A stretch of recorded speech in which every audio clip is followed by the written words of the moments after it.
Malaga sila ng patulitan. Bebe? Bebe?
Uy.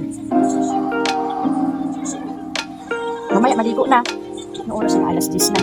Alas 10 na po mga kalanay. Sumagad ako ngayon nakapagluto ng aming tanghalian ng aming anak. Dahil lang kami maaga nagising. Dahil maaga kami natulog kagabi. Alas 10 kami natulog ng aking anak. Ngayon, alas 10 dati alas 10 kami nagigising. Alas 10 ng umaga. Alas 11. So ngayon, maaga kami nagising.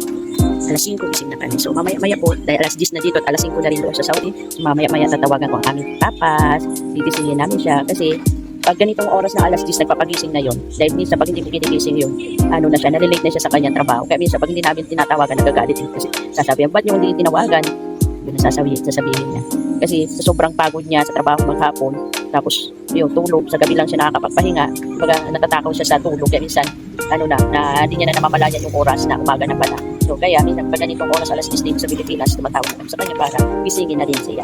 So alas 10 na mga kananay, so mamaya na lang po ulit at kami ay tatawag sa kanya, Papa, magandang umaga, Happy Friday, and March 1 na tayo ulit ngayon. So malapit-lapit na naman, ilang buwan na naman ulit po.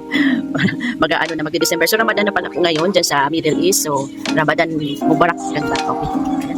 So ito na nga po mga kananay, babay na at nagyayaya na naman ang aking anak na maglaro daw. Bye! Thank you, please subscribe sa my YouTube channel. Bye-bye!